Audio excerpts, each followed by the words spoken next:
Hey guys, welcome to the Step Outside YouTube channel. If you want to see catches like this, stick around, like and subscribe. Here's what's coming up. Hey team, welcome to the Step Outside Studios. Has this ever happened to you? You're seeing the bait fish balling up, the fish are going nuts through them, you're racing up there, you peg that lure out and you don't get a strike. Well, there's a few reasons why that happens, and hopefully we can sort of just help you out here and guide you in the right direction, so next time you go out there and you spin the lure, you're going to get hooked up. Because I'll tell you what, that is frustrating when you see it and you can't hook them. Well, we've got a whole bunch of gear here coming close, and I'll show you what we can use when it comes to lures and technique. So here's a variety of lures that you may come across if you're going to cast out to pelagics or surface feeding fish. We've got some hard bodies, we've got poppers, shallow diving runners. We've also got the stick baits, which work well, and of course the smaller one. But again, if there's a bit of wind out there, you're going to find it difficult to cast the distance to get to the fish, particularly if you're fishing off the bank. Generally off the beach, you'll notice that a lot of the bait fish will ball up behind the back break, and you need to get out there. If you can't get out there, you're not going to catch anything. So we're going to put these aside and move into the metals. Now, if the fish are out there, the tuna or tailor or salmon, and they're feeding on bait fish that are this size, I can tell you now, there's no chance of them eating this fish. Unless a really big one is in the school, there's a good chance he'll come up and smack it. But yeah, I'll tell you what, let's put him back. But this is the size of the lure you're going to use. And believe it or not, there is actually a very different sizing here when we start looking at these two. Because it looks like a bait fish, so does that. But the fish will be able to work out that's not the size they're eating, so you need to match the hatch by going down a size there. So it comes down to matching the hatch, use the size of the lure to suit the bait fish, you're going to get more strikes. Now, when it comes to leader, if we're running, say, a 20-gram lure, am I going to tie 50-pound line on that?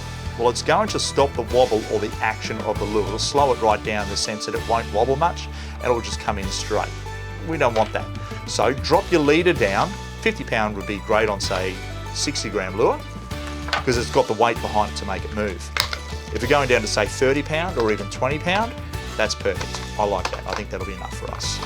And of course, if you're going for a really large lure, then you can go up to 60-pound leader if you wanted to. Again, because the weight of the lure is going to give the action that it's required and it won't be hampered by that heavy stiffness of a heavier leader.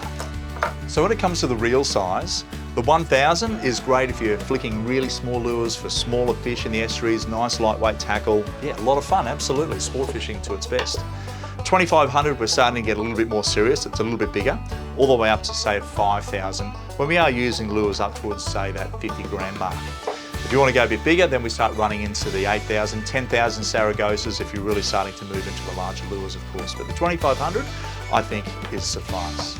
As for our rods, we could go for, say, the 1 to 3 kilo. It's a nice light tip on it, of course. But if we start casting a little bit bigger in the lure, it's going to really struggle to flick that larger 60-gram lure out. So that particular rod there, which is the dual 1 to 3 kilo, would be perfect for around that, say, 15 to 30-gram size lure. And if you want to go to 3 to 6 kilo outfit, which is a little bit, of course, heavier, you're going to find that particular rod there would be awesome for that 30 to 40-gram lure up to around 50 grams. So what am I going to use? I'm going to be running here, this is the Anarchy, and it is a 3 to 6 kilo. It's a nice little outfit. It's got a nice little light lure on there that's going to be small. It's around a 15-gram Gillies Hilly profile. And I've got on that 15-pound leader, so that's going to be enough for me. And in case the bigger fish are out there, I've got this one here, which is the Stratic 5000 C. I've got a heavier lure on that just in case I see those bigger fish around. So we've got all our gear sorted out. It's time to hit the waterways and fingers crossed we come up trumps. And of course, thanks for watching Step Outside YouTube channel. For lots of cooking and fishing action, like, subscribe, and of course comment for more catches like this and cooking recipes.